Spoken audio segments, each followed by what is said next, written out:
vida juntamente com Cristo. Pela graça sois salvos. E juntamente com Ele nos ressuscitou e nos fez assentar nos lugares celestiais em Cristo Jesus, para mostrar nos séculos vindouros a suprema riqueza da sua graça, em bondade para conosco, em Cristo Jesus. Porque pela graça sois salvos, mediante a fé. E isso não vem de vós, é dom de Deus. Não de obras, para que ninguém se glorie, pois somos feitura dele, criados em Cristo Jesus, para boas obras, as quais Deus de antemão preparou, para que andássemos nelas. Amém. Vamos orar mais uma vez? Senhor, obrigado pela carta de Paulo aos Efésios, uma carta inspirada por ti mesmo. Paulo não escreve isso apenas de sua própria mente e coração, é usado poderosamente por ti para nos deixar esse tesouro maravilhoso. E aqui nesse texto, assim como já vimos em Efésios 1, ele fala sobre a salvação, sobre a tua atuação na salvação das nossas almas. Obrigado pelas doutrinas da graça, obrigado porque temos o privilégio de tratar de um assunto tão importante para nós, para a igreja, em qualquer tempo, que é justamente a doutrina da eleição incondicional. Certamente ela está ligada a outras doutrinas importantíssimas, e te pedimos que o Senhor nos ajude então a compreender cada uma delas, hoje e amanhã também, fazendo em nós cada vez mais evidente quem o Senhor é e a tua obra em nós, e que nós possamos levar essa palavra aos perdidos. Como nós ouvimos aqui, ouviremos ainda mais, nós estávamos mortos em nossos delitos e pecados. E o Senhor nos deu a vida, pela graça, mediante a fé somente. Que o teu nome seja exaltado nessa tarde, que o teu santo evangelho seja manifestado mais uma vez com poder, que os regenerados aqui sejam ainda mais alimentados pela tua palavra bendita e impulsionados a levar esse evangelho adiante a todos os que ainda estão mortos em delitos e pecados. E que o Senhor use, ó Deus, essas preleções para que haja salvação nesse lugar. Não apenas edificação dos santos já, mas até mesmo um novo nascimento para aqueles que ainda não conhecem a Jesus Cristo como Senhor e Salvador de suas vidas. Louvado seja o teu nome por essa oportunidade. Em nome de Jesus, amém. Nessa primeira palestra, nós vamos nos ater principalmente a Efésios 2, versículos 1 a 3, que na verdade nos mostram o que é a situação do homem sem Cristo. E nós veremos que isso tem a ver com aquilo que a teologia chama de depravação total. E nós veremos o porquê, então, eu começo a tratar de um tema que é a eleição incondicional a partir deste. É imprescindível que nós conheçamos bem a situação do homem diante de Deus, morto em delito e pecado, para que nós possamos começar a compreender o que é a tal da doutrina da eleição incondicional. Do contrário, nós continuaremos tendo dificuldades em não só entender como experimentar essa doutrina em nossas vidas, nós continuaremos de alguma forma um pouco rebeldes em relação à própria doutrina, ou melhor, ao Deus que nos mostra na sua palavra claramente o que é a eleição incondicional. E quando você lê esses primeiros versículos do capítulo 2 de Efésios, mortos em pecados e delitos, mas que ao mesmo tempo são pessoas que estão bem vivas, pecadores aí ao nosso redor, estão mortos em delitos e pecados, mas vivem, andam, comem, talvez tenham uma vida até invejável por nós, mas certamente essa imagem que Paulo coloca aqui em Efésios tem duas ilustrações, que obviamente são ilustrações atuais nossas, mas que nos ajudam a entender o seu pensamento. A primeira ilustração, e as duas na verdade vêm de expressões em inglês, a primeira ilustração é o dead man walking. Não sei se você já ouviu esse termo antes, mas você deve saber que nos Estados Unidos, em alguns estados, a pena capital, a pena de morte ainda é aplicada. E aqueles que recebem então essa pena, essa punição, eles passam algum tempo ainda presos, e no momento da sua execução, no dia da execução, eles, no dia anterior, ou até mesmo ali um pouco antes da execução, eles recebem um benefício, eles podem escolher ali um prato de alimentação final, um prato predileto, e eles precisam andar da sua cela até o local da execução. E daí vem a expressão dead man walking. É um homem que está andando, que está vivo ainda, mas é como se estivesse morto, porque com certeza caminha para a sua morte. E um outro termo que talvez você tenha um pouco mais de conhecimento, que dá nome àquela série famosa de zumbis, The Walking Dead.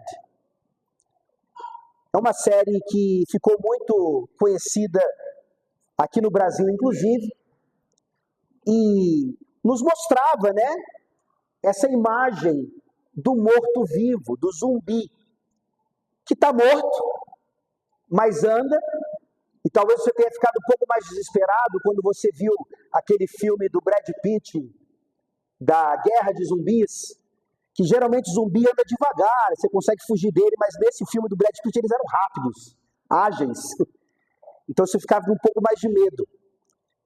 E aí é estranho, porque você olha, e é uma ficção, obviamente, mas o zumbi, ele está morto mesmo, ou é como se ele estivesse vivo?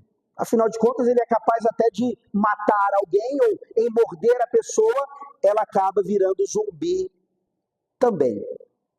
Então essas duas imagens ou expressões nos fazem pensar a respeito desse paradoxo, né? É um morto que está vivo, um vivo que está morto, e assim nos perguntamos, na cabeça de Paulo, aqui nessa descrição, as pessoas sem Cristo estão mortas ou vivas? Se nós quisermos voltar lá para Adão, também o nosso primeiro pai, de onde tudo isso surgiu, né? Como tudo isso começou, Deus promete claramente a ele que se comessem do fruto proibido, certamente morreriam. E nós sabemos que Adão e Eva comem e não morrem imediatamente, mas morrem imediatamente, de maneira espiritual. O afastamento deles é imediato. Não tem mais harmonia com Deus, certamente o seu destino agora seria uma vida ou uma existência completamente alheias a Deus. Isso de fato é uma morte. E é claro que a morte física entra no mundo. Adão e Eva morreriam mais tarde, depois de muitos anos, como aqueles primeiros pré-diluvianos podiam viver. Mas mesmo depois de 900 anos, morriam. Então a consequência clara do pecado, como nos é dito no Novo Testamento, o salário do pecado é a morte, nos mostra que realmente todo ser humano, descendente de Adão, morre exatamente por causa do pecado. E aí Paulo, então, nos lembra dessa situação para que nós entendamos aquilo que ele já falou no capítulo 1. Então, na nossa próxima palestra aqui, nós voltaremos ao capítulo 1 de Efésios para ver a primeira parte, então, desse conceito de eleição incondicional. Então, nós já vimos o contexto. Paulo fala sobre a Trindade, o poder da Trindade, o Pai, o Filho e o Espírito, salvando os que estão mortos em delitos e pecados, e ele volta ao capítulo 2, dando agora uma continuidade naquilo que é a forma ou o processo pelo qual Deus salva o homem. É pela graça, mediante a fé somente, para boas obras. Assim fica evidente para nós, então, que Paulo está tratando aqui daquilo que nós chamamos hoje de doutrinas da graça. A eleição incondicional, ela é uma dessas doutrinas. E talvez você tenha ouvido falar que, na verdade, essas doutrinas, elas são calvinistas. Mas muito antes delas serem calvinistas e até mesmo neotestamentárias, elas são bíblicas e já presentes lá na antiga aliança. Ou seja, isso não vem da cabeça de Paulo, simplesmente, isso não vem da cabeça de Calvino, ou como nós veremos aqui, isso não vem sequer da herança presbiteriana, como muitos aí de outras denominações devem pensar. Que eleição incondicional ou predestinação, da qual trataremos também, porque é um assunto totalmente ligado, é coisa de presbiteriano que não tem o que fazer e fica inventando moda para confundir a cabeça dos crentes. Queridos, não é isso. E certamente eu trago para vocês aqui todas essas falas, especialmente a de amanhã à noite, que será um sermão mais expositivo, eu trago para vocês esse assunto a partir das Escrituras. Não é de uma teologia sistemática, não é dos nossos símbolos de fé, não é de um livro sobre o assunto que um teólogo escreveu. Isso tudo nós faremos. Eu trarei para vocês aqui partes desses materiais importantes para nós. Mas eu quero que vocês entendam e também se edifiquem um pouco mais nisso. Trago esse tema a partir da sabedoria das Escrituras, daquilo que o Espírito Santo deixou para nós. E é exatamente isso, então, que faz com que, ao longo da história, de maneira mais precisa, esses 5 pontos chamados de 5 pontos calvinistas ou de Calvino, representem agora as tais doutrinas da graça, porque houve outros 5 pontos que precisavam ser refutados. Então a primeira coisa que nós precisamos nos lembrar é que, quando falamos sobre esses tais 5 pontos, o que não exatamente Calvino faz, mas sim discípulos calvinistas, eles representam uma reação àquilo que Jacó Arminius representou, mas que também não foi o autor dos tais 5 pontos, e sim seus discípulos. Daí, querendo ou não, nós estamos lidando aqui, inevitavelmente, com um contexto arminiano, daí Arminius, e um contexto calvinista, daí Calvino. E como a Bíblia não tem 2 interpretações de absolutamente nenhuma doutrina ou nenhum assunto, se há interpretações distintas, a culpa não é da Bíblia e sim nossa. Nós ainda não nos rendemos completamente ao Espírito Santo naquilo que ele certamente intencionou para que a Bíblia significasse. Isso envolve orgulho, envolve tradições e tantas outras coisas que talvez só sejam resolvidas de fato na eternidade, no mundo por vir. Então nós olhamos para tudo isso e nós precisamos contextualizar, dizendo que houve um momento na história, então, tá? Isso é importantíssimo, porque até esse momento, a doutrina da eleição incondicional, ela não era de modo algum um obstáculo, ou algo difícil de ser aceito no seio da igreja. Claro que havia indivíduos ao longo da história, por exemplo, eu falei sobre Agostinho hoje pela manhã, ele já havia confrontado Pelágio lá nos primeiros séculos pós-era apostólica. Então sempre houve indivíduos ou momentos em que essas doutrinas eram desafiadas. Lembrando que não era a mera doutrina em si, mas a própria palavra. Mas houve então, na providência do Senhor, um momento onde os chamados remonstrantes, discípulos de Armínios, de Jacobo Armínios, eles olharam então para a doutrina da salvação principalmente e redigiram um documento falando sobre algumas diferenças que eles entendiam daquilo que era ortodoxo ou aceito até aquele momento, oficialmente, na história da igreja.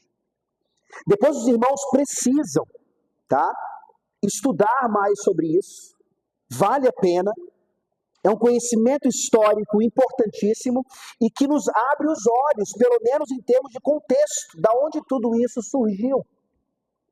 Eu convido os irmãos a estudarem os cânones de Dort. Diante desse documento dos remonstrantes, um sínodo se reuniu, o sínodo de Dort, e cada ponto do documento foi estudado e refutado.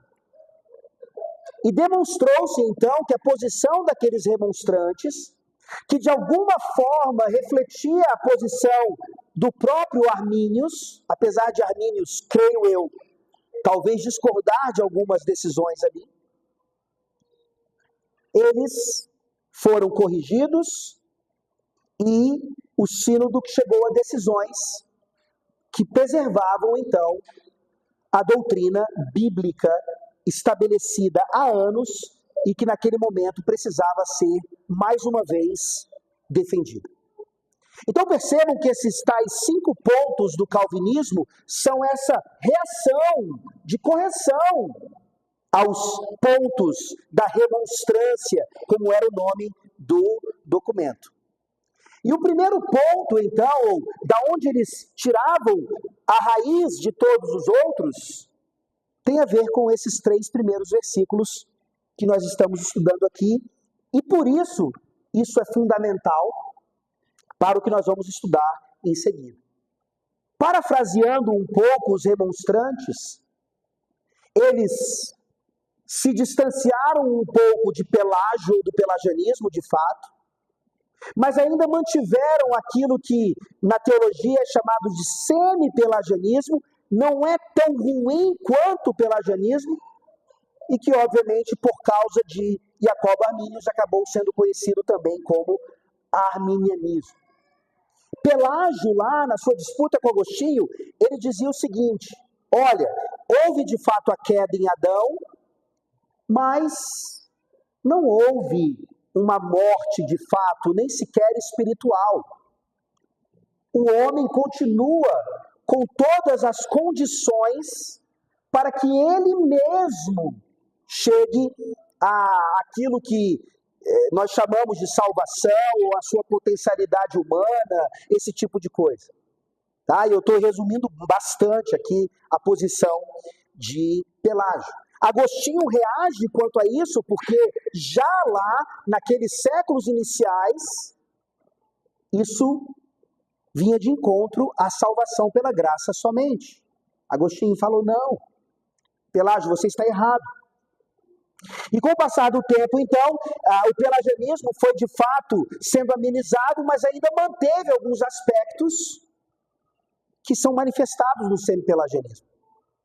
Então, o homem de fato tropeçou e caiu.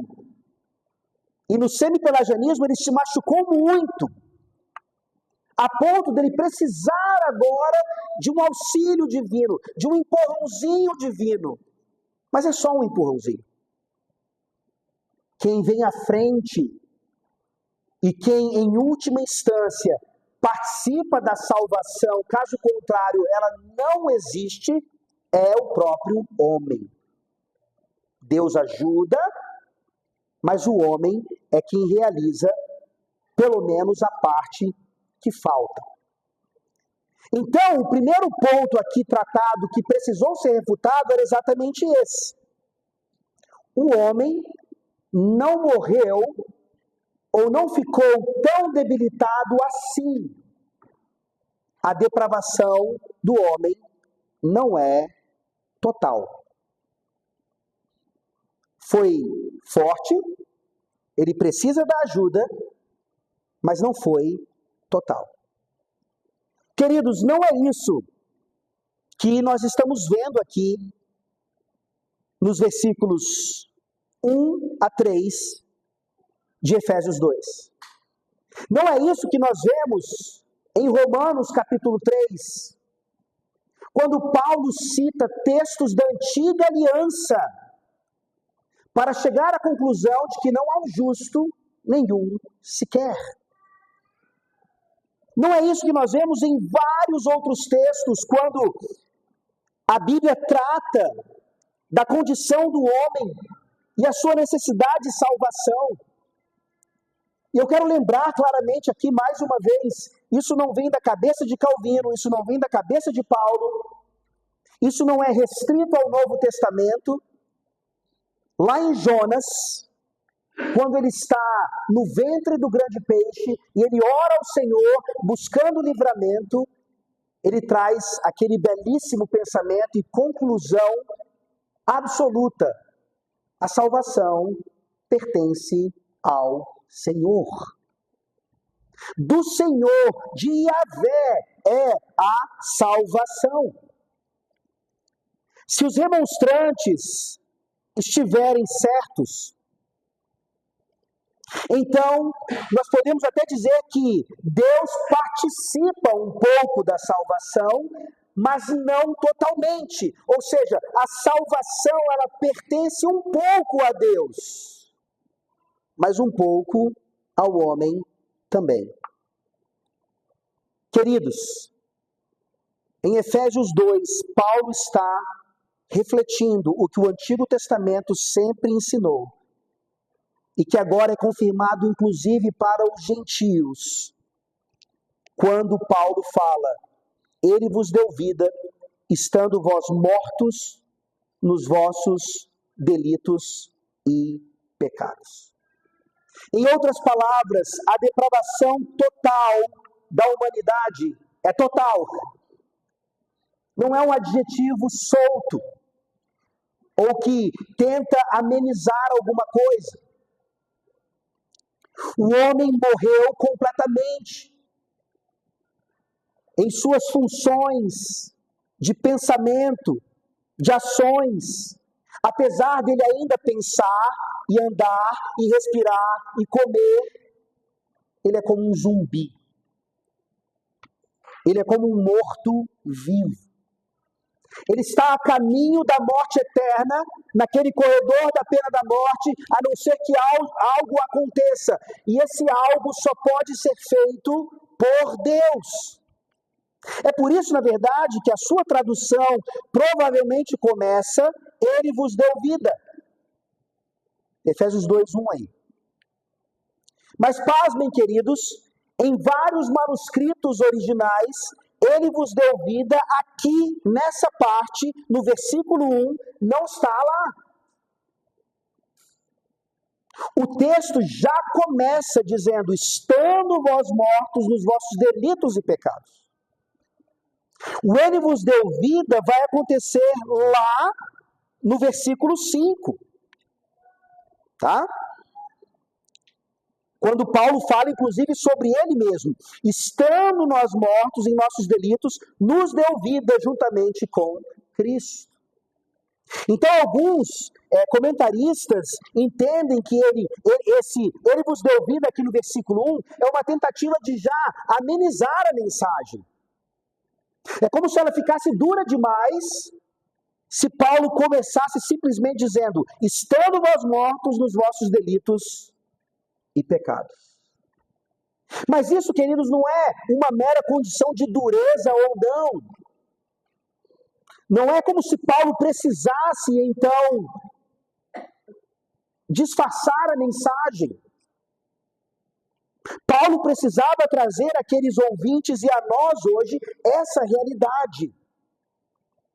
O homem em Adão e sem Cristo, ele está morto em delitos e pecados. E aqui não é uma mera ilustração, é uma analogia perfeita. Nós, olhando para a situação,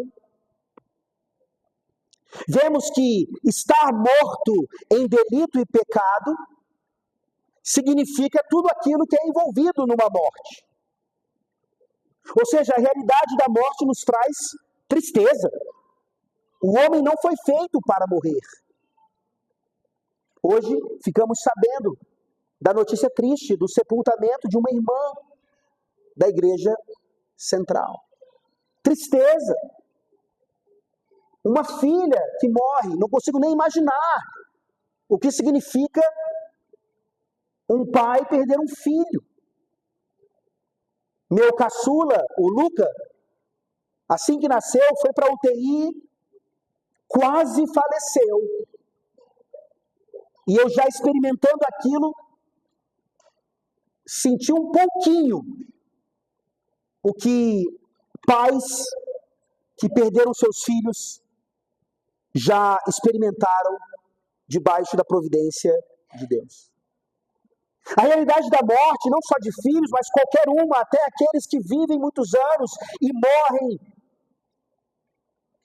porque seus corpos simplesmente desligam com a idade. Até essas mortes são tristes. O homem não foi feito para isso. Mas certamente a analogia mais adequada aqui em relação ao que Paulo está dizendo é a total inutilidade da morte.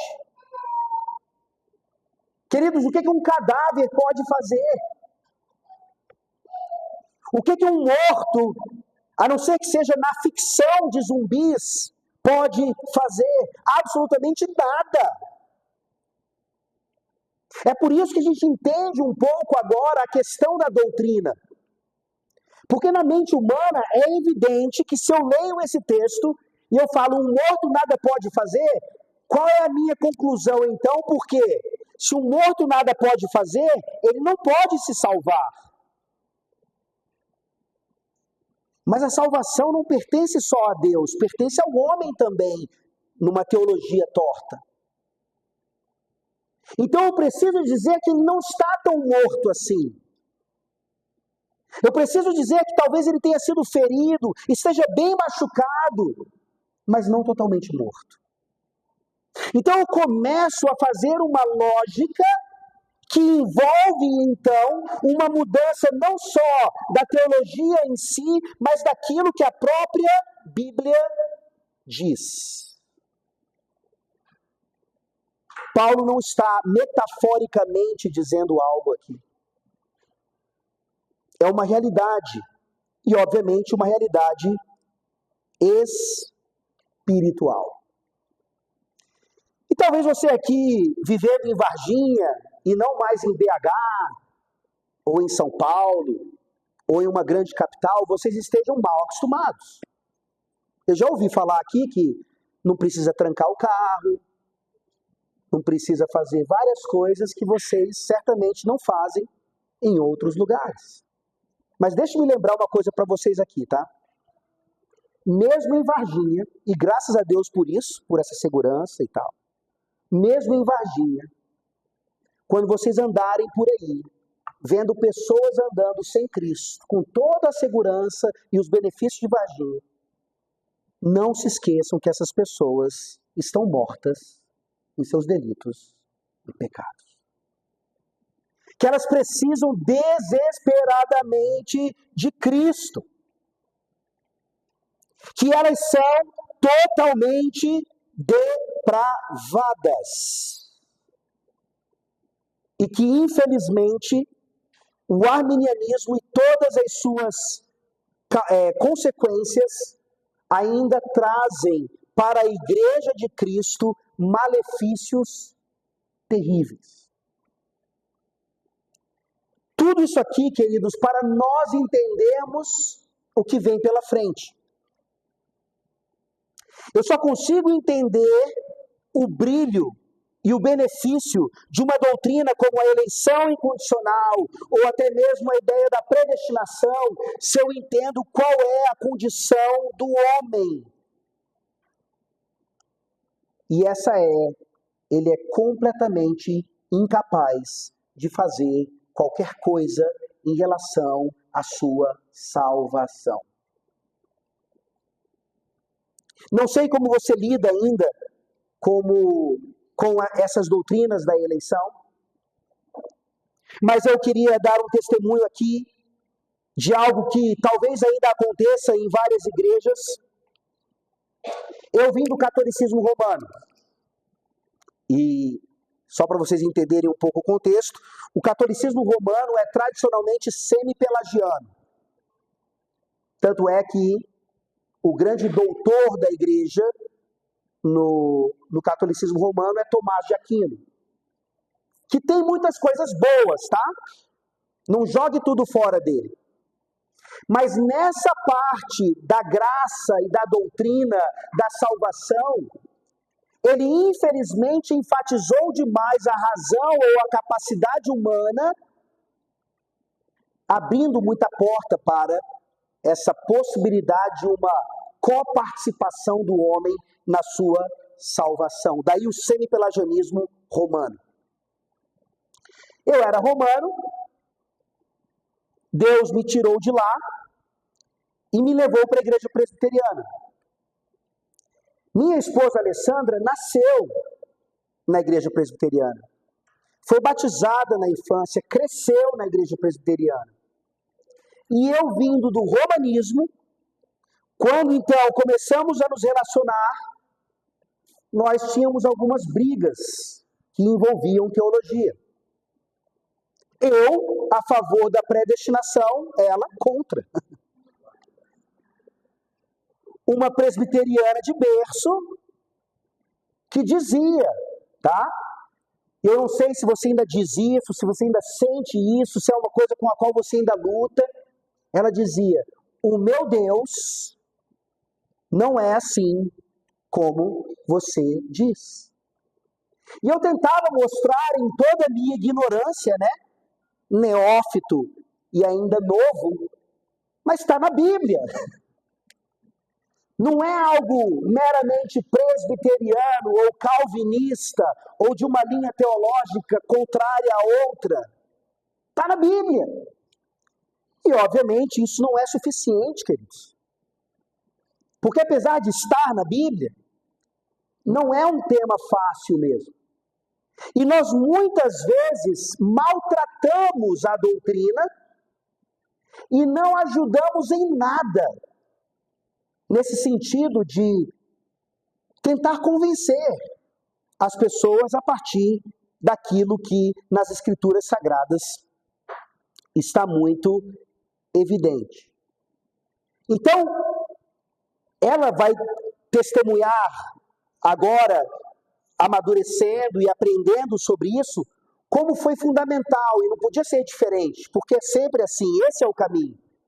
Quando ela começou a entender quem ela realmente era, em pecado, sem Cristo, assim como todo homem, então, essas doutrinas que parecem, como nós veremos em outros momentos, de um Deus arbitrário, É uma doutrina que nos alivia o coração e nos faz até não compreender direito como é que Deus pode salvar pessoas como eu e você.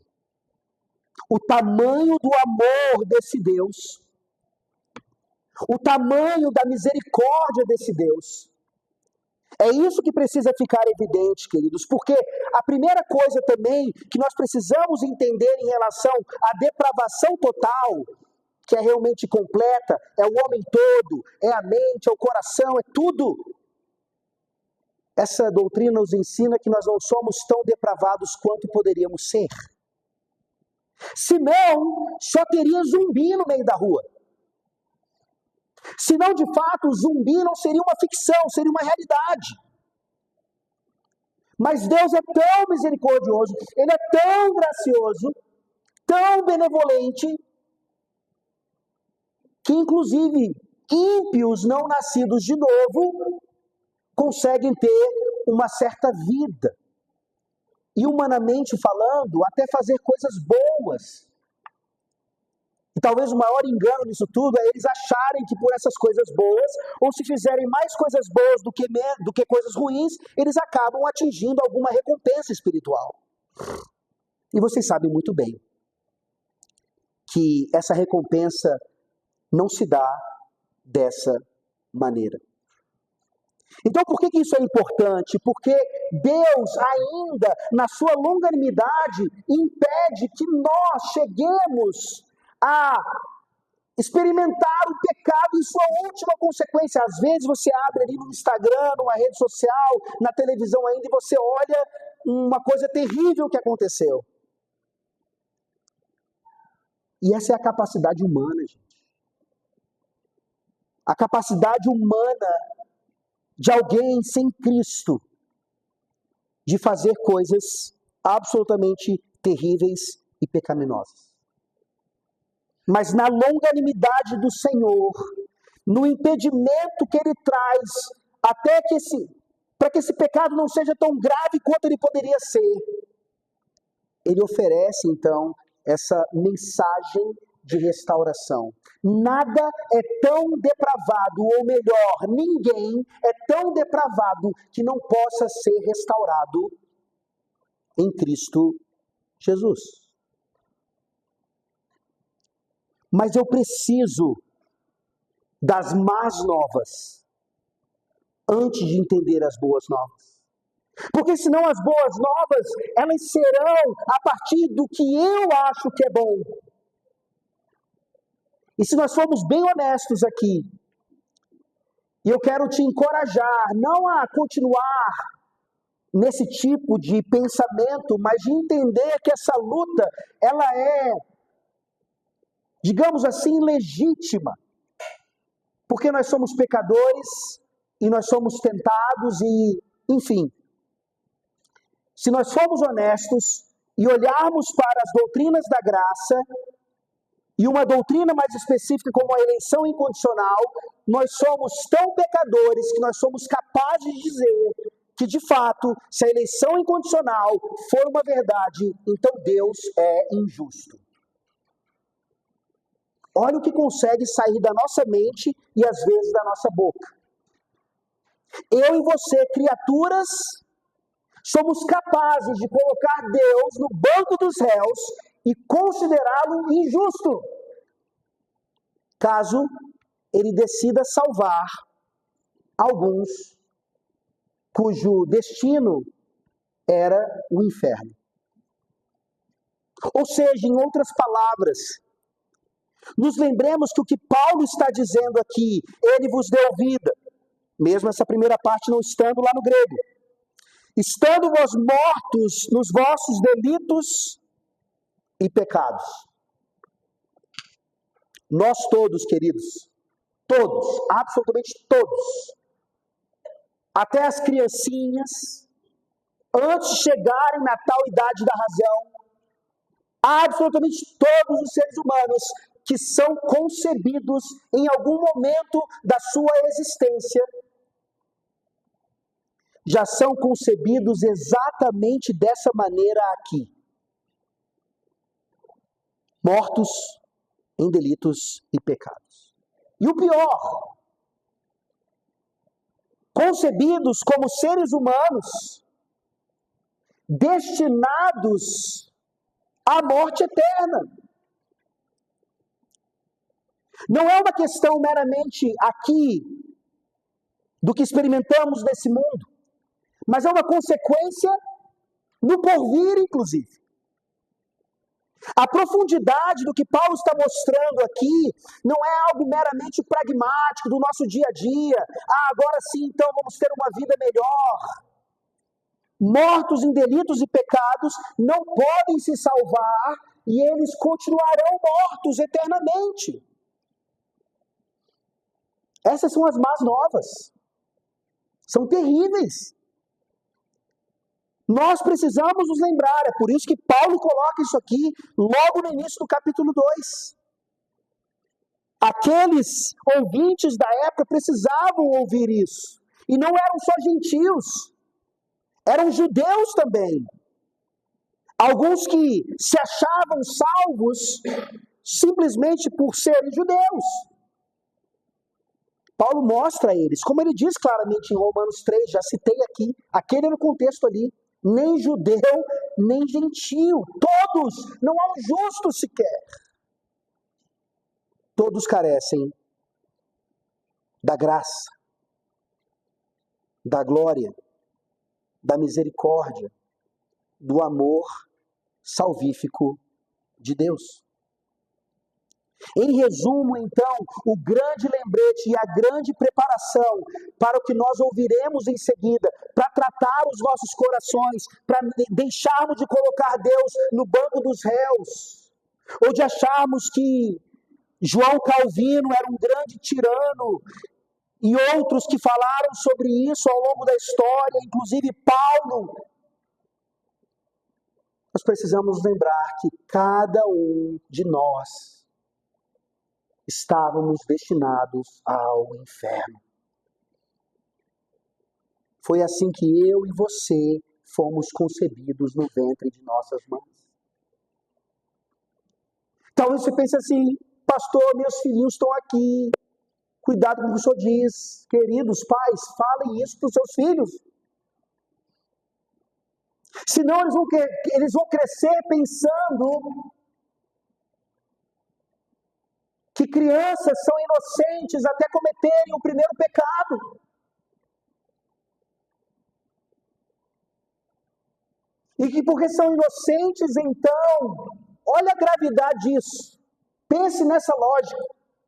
Se nossas crianças são inocentes até uma determinada idade, você já parou para pensar que essas crianças, em algum momento na história delas, elas não precisaram de Cristo? Crianças supostamente inocentes até a idade da razão não precisam de Cristo. As más novas nos livram de uma blasfêmia como essa. As más novas dizem, todos, absolutamente todos estão mortos. E no versículo 2 aqui, Paulo, ele dá mais detalhes disso. Para que essas novas, elas fiquem evidentes. Más novas, são más mesmo. Olha aí o nível da perversidade. Nos quais andastes outrora, segundo o curso deste mundo, segundo o príncipe da potestade do ar, do espírito que agora atua nos filhos da desobediência. Ou seja, não só a depravação total é manifestada, mas agora a desobediência global. É uma desobediência universal, chega até Varginha.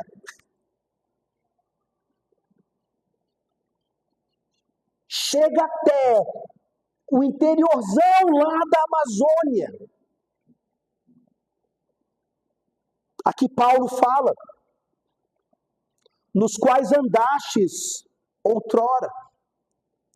Isso é um verbo importante em toda a carta aos Efésios, o verbo andar.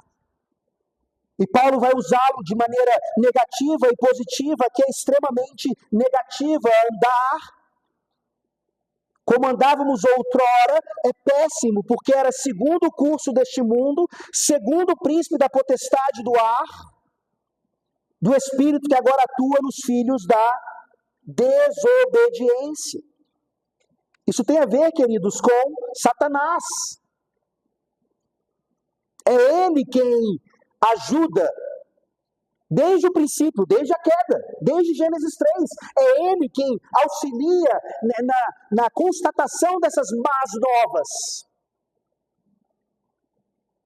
Satanás, o príncipe da potestade do ar aqui, o espírito que agora atua nos filhos da desobediência, ele vibra com as más novas. Ele vibra com os pecados, dos mais grotescos aos mais simples. E Paulo deixa claro, ele é poderoso. Príncipe da potestade do ar é uma expressão não simplória. Não nos enganemos, não baixemos as guardas. Agradeçam a Deus pela paz que vocês têm em Varginha. Mas se vocês não se cuidarem, Satanás é como um leão ao derredor, procurando aqueles a quem ele pode devorar. E isso não está muito longe de nós, queridos. Não está apenas nos grandes centros ou nos bairros afastados, nas periferias. É uma realidade constante. Porque tudo isso aqui, em última instância, está falando sobre a questão espiritual.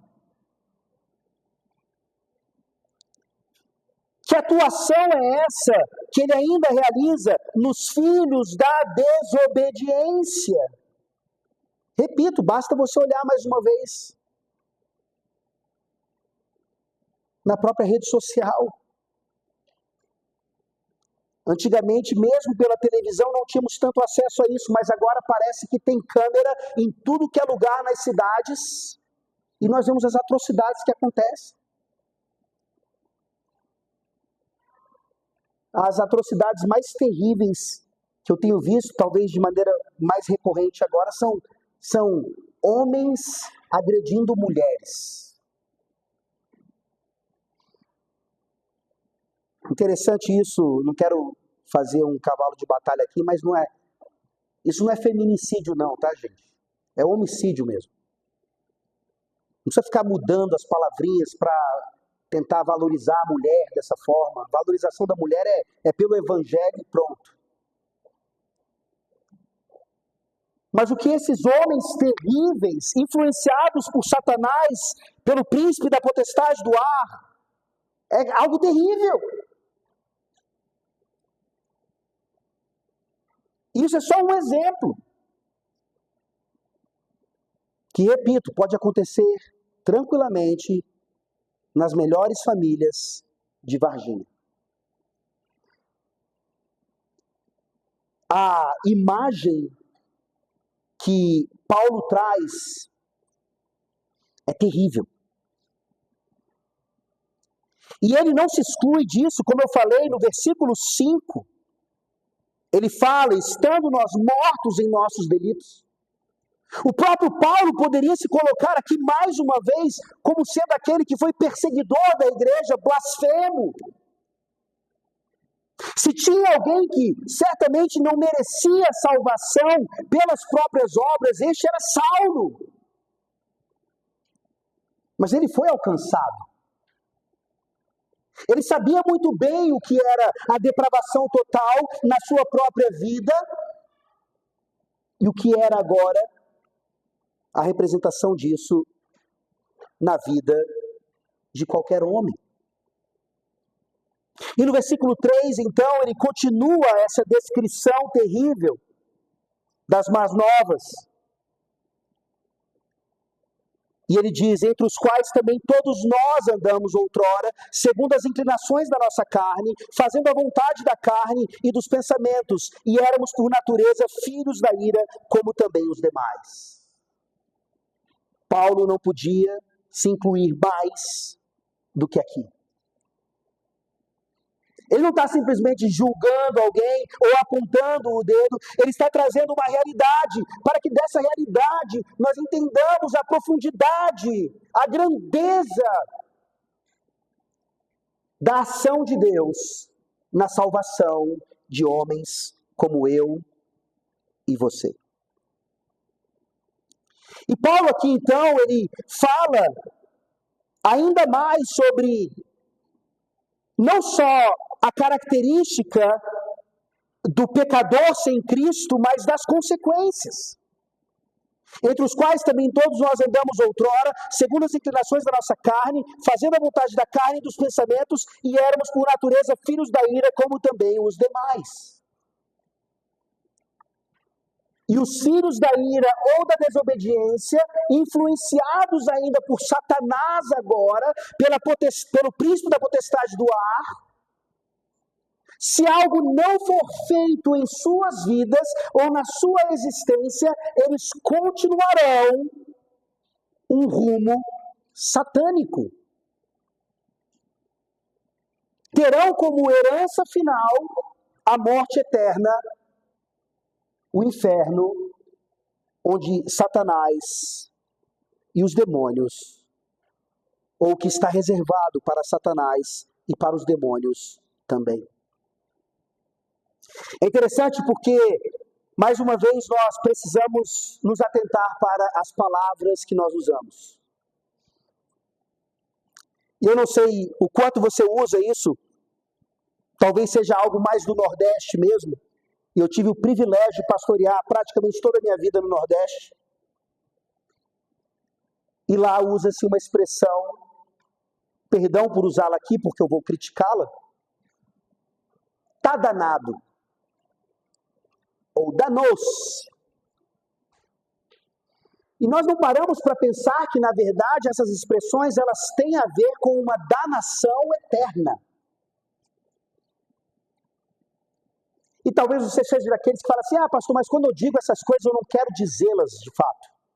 É só um modo de falar. Cuidado com o que você fala, porque dizer isso para os nossos filhos, meu filho é danado. Pare para pensar no que isso significa. Talvez ele realmente esteja agindo como um filho da ira, um filho da desobediência, mas, meus irmãos, que Deus nos livre, então, que os nossos filhos sejam danados.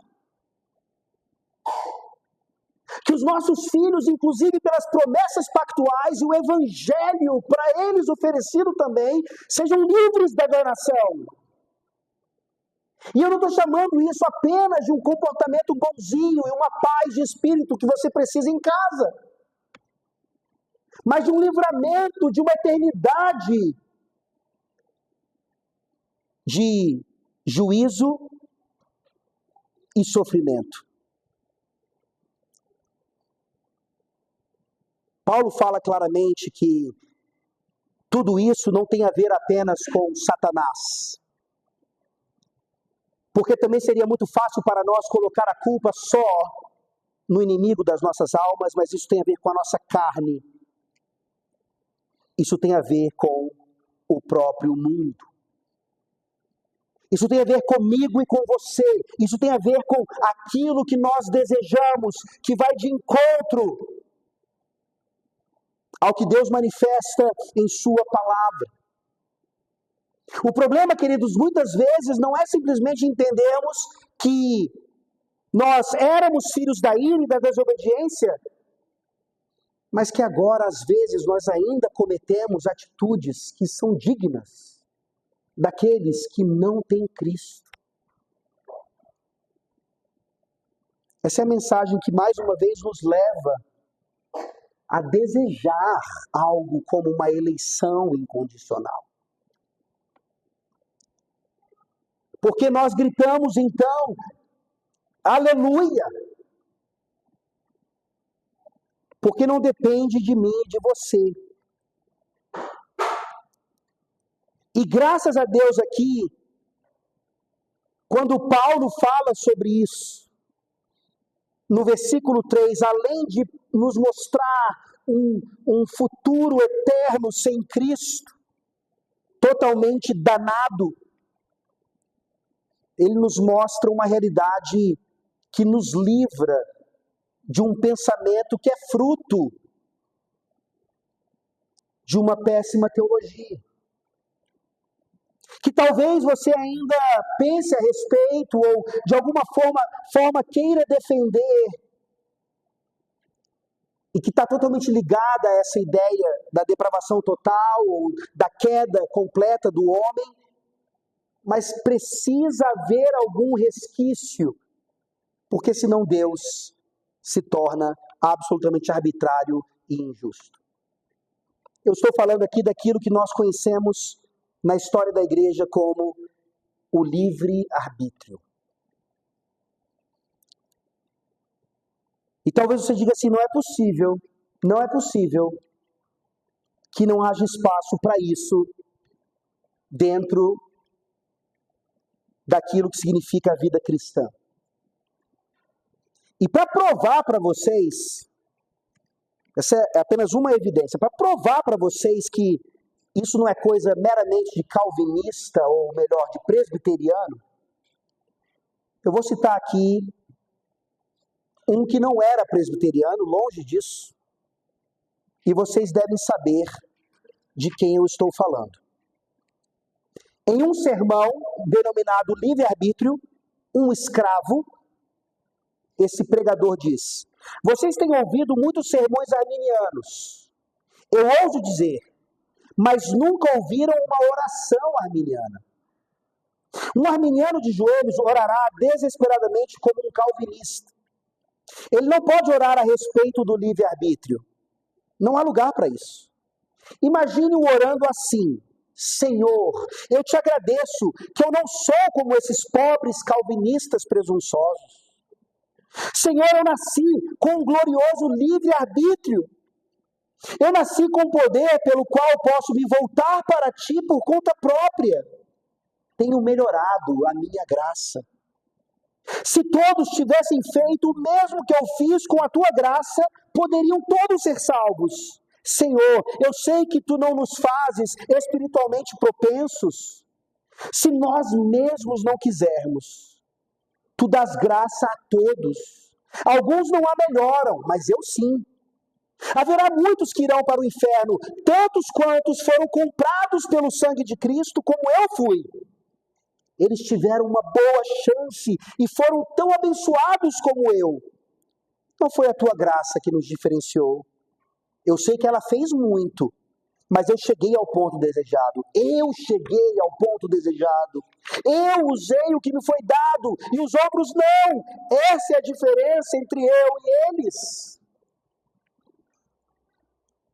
O que você diria de alguém que ora dessa forma? Reconheceram o pregador?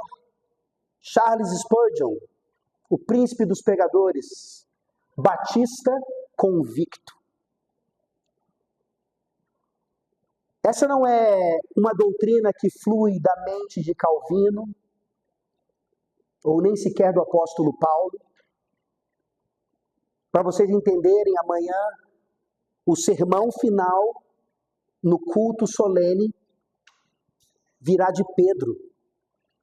Parecia que os apóstolos tinham unidade nisso. Porque era uma unidade do Antigo Testamento, é uma unidade de pensamento doutrinário, teológico, que vem de Deus. E assim, queridos, nós vemos que, de fato, essa ideia do livre-arbítrio é uma tentativa de dar ao homem alguma liberdade que ele certamente não tem. E graças a Deus nós não temos. Por isso o texto, o título do sermão é Livre-arbítrio, um escravo. E como não poderia deixar de ser, eu menciono para vocês agora a estrutura da ordem da salvação descrita para nós nos nossos símbolos de fé. Esse pequeno livrinho aqui, ó, fácil para um pregador carregar, porque ele pode e deve ser citado, sim. Não com a mesma autoridade das Escrituras, queridos, por favor, entendam isso. A nossa única regra de fé e prática é o livro sagrado. Eles dizem isso aqui. Mas se você faz parte da igreja presbiteriana, você precisa entender de uma vez por todas a importância disso aqui. Não só histórica, mas para os dias de hoje. É no mínimo, um norte teológico. Um guia que nos ajuda, inclusive, na proteção da própria Bíblia. E não algo que tenha pretensão de substituí-la. Algo que nos dá unidade doutrinária. Algo que nos ajuda nas nossas dificuldades. Eu falei para vocês, e por favor me entendam, esses temas não são fáceis. Não aceite mestres, discipuladores que vão chegar para você e simplesmente dizer, está na Bíblia. Estudem, orem, busquem juntos, rogando ao Senhor que haja esclarecimento dessas questões todas. Não se satisfaçam na velha zona de conforto, de dizer que uns pensam assim, outros assado, e nós nos respeitamos e a vida continua muito bem. Não, queridos, nós precisamos respeitar a opinião do Senhor Deus Todo-Poderoso. E essa ordem da salvação, que nós trataremos um pouquinho mais na nossa próxima hora aqui, ela começa na Confissão de Fé de Westminster, no capítulo 9. E vai até o capítulo 18. E aqui, Deus, por meio das Escrituras, mostra como é a salvação. E esses homens aqui, pegando aquilo que já havia sido ensinado desde o Antigo Testamento, passando pelos apóstolos, toda a história da igreja, eles buscam mostrar qual era e sempre deve ser a ortodoxia da igreja. Por que eles começam com o capítulo 9, cujo título é o livre-arbítrio? E a partir do 10, então, vocação eficaz e assim por diante, justificação, adoção, até chegar à perseverança dos santos.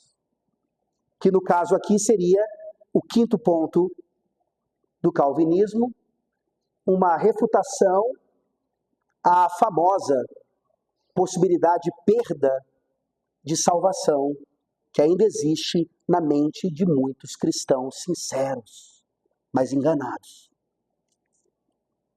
Eles começam com o capítulo 9, queridos, porque eles estão usando algo muito constante ou presente no tempo deles, que é a via negationis, é a via negativa. Eu primeiro apresento o argumento de como algo não é, e depois eu mostro como isso se dá.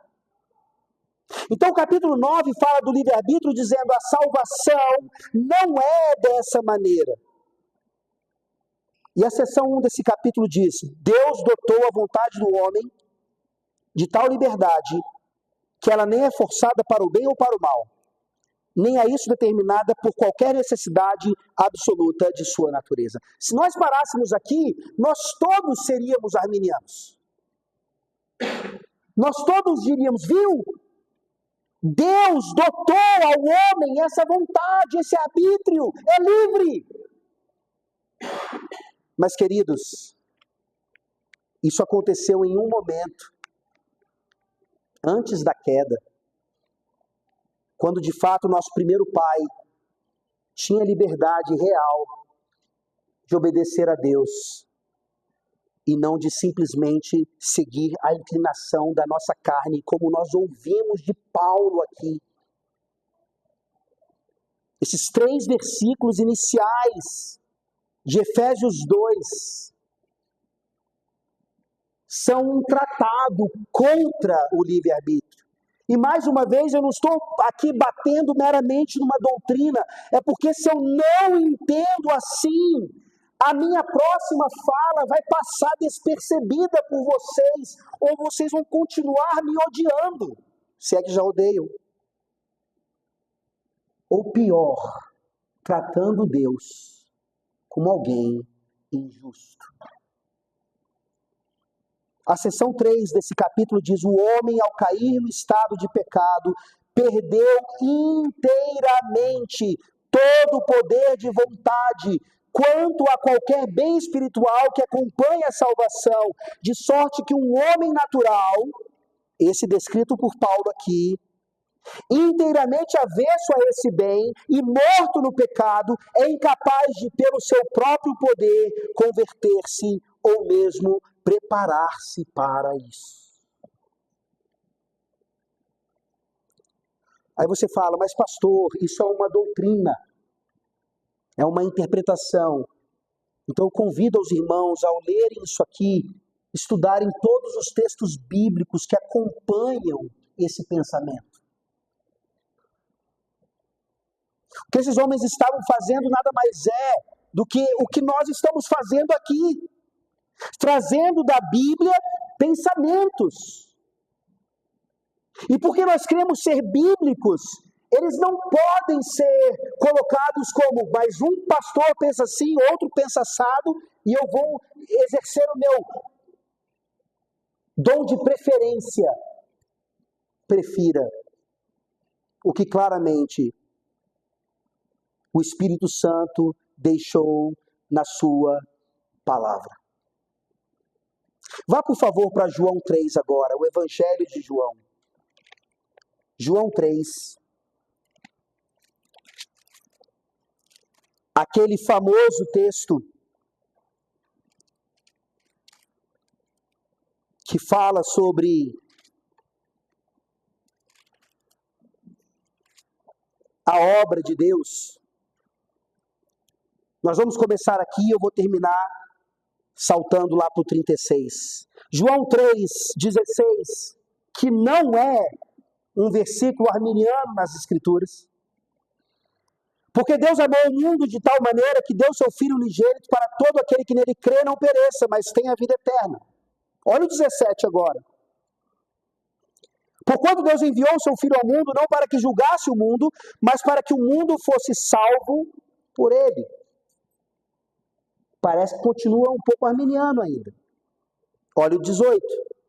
Quem nele crê não é julgado, o que não crê já está julgado, porquanto não crê no nome do unigênito Filho de Deus.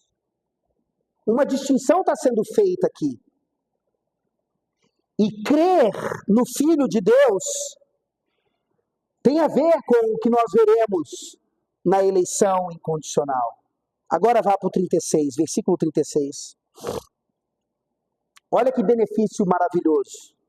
Por isso, quem crê no Filho tem a vida eterna. O que todavia se mantém rebelde contra o Filho não verá a vida, mas sobre ele permanece a ira de Deus.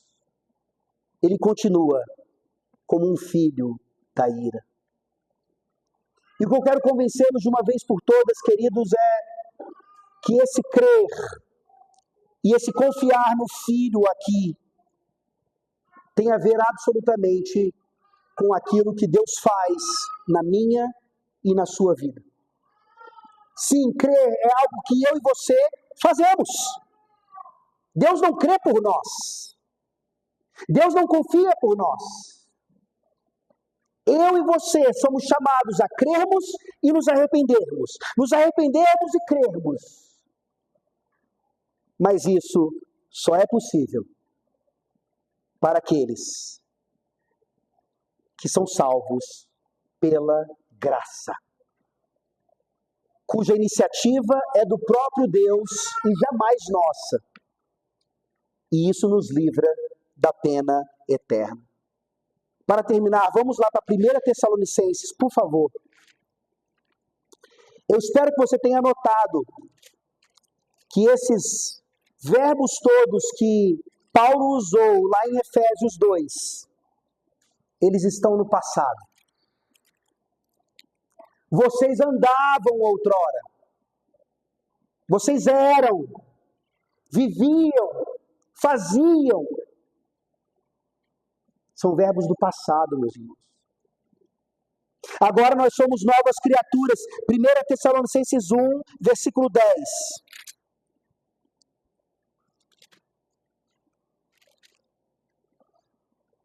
1 Tessalonicenses 1, versículo 10.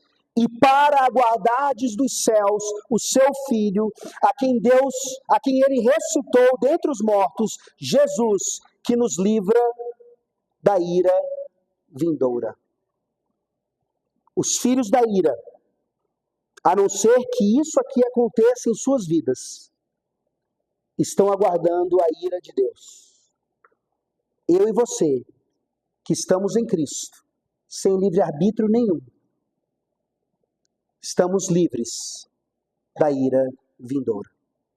Eu espero que isso te prepare o seu coração para receber talvez de uma maneira diferente aquilo que você sempre julgou como sendo algo que não poderia vir de Deus, que é a eleição, a predestinação, aquilo que a palavra de Deus fala de maneira tão clara. Vamos orar?